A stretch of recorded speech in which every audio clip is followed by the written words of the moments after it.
রাসূলুল্লাহ সাল্লাল্লাহু আলাইহি সাল্লাম বলেন, আলাইকুম বিতাকওয়াল্লাহ, ও আমার উম্মতেরা, তোমাদের উপর ফরজ হলো আল্লাহকে ভয় করা। আলাইকুম বিতাকওয়াল্লাহ, তোমরা আল্লাহকে ভয় করো, তোমরা আল্লাহকে ভয় করো, সার্বক্ষণিক আল্লাহকে ভয় করো। সার্বক্ষণিক যদি আল্লাহকে ভয় করো তাহলে তোমার দ্বারা গুনাহ সম্ভব নয়। তুমি যখন রাতের আধারে কোথাও যাচ্ছ খারাপ কাজ করার জন্য, অপকর্ম করার জন্য, হঠাৎ করে তুমি যদি মনে করো যে আমার আল্লাহ দেখতেছে, আমার মা দেখতেছে না, বাবা দেখতেছে না, পাড়া প্রতিবেশী দেখতেছে না, মেম্বার সাহেব দেখতেছে না, চেয়ারম্যান সাহেব দেখতেছে না, আমাদের এলাকার কোনো মোড়ল সাহেবরা দেখতেছে না, কিন্তু একজনে দেখে, তিনি কে?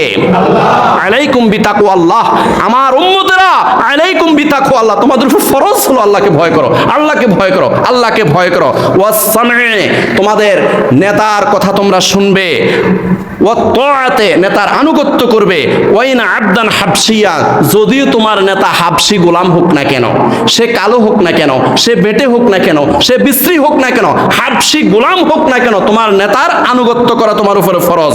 ও সাতারাউনা মিন বাদি ইখতিলাফান শাদীদান, আমার উম্মতেরা শোনো, আমার ইন্তেকালের পরে অচিরে আমার উম্মতের মধ্যে কঠিন কঠিন ইখতিলাফ সৃষ্টি হবে, কঠিন কঠিন মারাত্মক মতানৈক্য সৃষ্টি হবে, তোমরা জেনে রাখো। আর ঠিক সেই মুহূর্তে তুমি কি করবে? কঠিন মতানৈক্য যখন সৃষ্টি হবে, কঠিন কঠিন ইখতিলাফ যখন সৃষ্টি হয়ে যাবে, মুসলমানের মধ্যে মারামারি, ধরাধরি, কিলাকিলি, একে অপরের সাথে পৃথক যোজন যোজন দূরত্ব যখন সৃষ্টি হয়ে যাবে, তখন তুমি কি করবে? ফাআলাইকুম বিসুন্নতি ওয়া সুন্নাতিল খুলাফাইর রাশিদিন আল মাহদিয়িন, ওই মুহূর্তে তোমার উপর ফরজ হলো আমি নবী মুহাম্মদ রাসূলুল্লাহ সাল্লাল্লাহু আলাইহি ওয়াসাল্লামের সুন্নতের উপর তুমি অবিচল অটল থাকবে।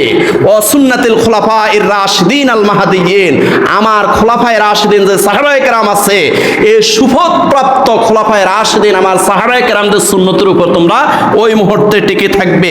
আদ্দু আলাইহা বিন নওয়াজিস, আমার সুন্নত এবং আমার সাহাবায়ে কেরামদের সুন্নতগুলোকে তোমরা দাঁত দিয়ে আঁকড়িয়ে ধরবে, মানে কঠিনভাবে খুব মজবুত করে আমার সুন্নত, আমার সাহাবায়ে কেরামদের সুন্নত তোমরা আঁকড়িয়ে ধরবে।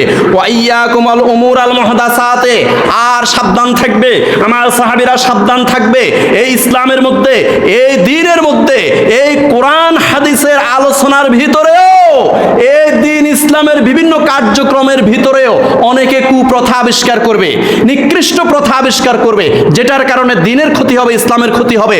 ওই সমস্ত নিকৃষ্ট প্রথা থেকে তোমরা সাবধান থাকবে। ফাইন্না কুল্লা বিদআতিন দালালা, কারণ এই ধরনের কুপ্রথা, নিকৃষ্ট প্রথা হলো গুমরাহি, আর এই গুমরাহিটাই তোমাদেরকে জাহান্নামের মধ্যে পতিত করবে। অতএব এই ব্যাপারে তোমরা সাবধান থাকবে।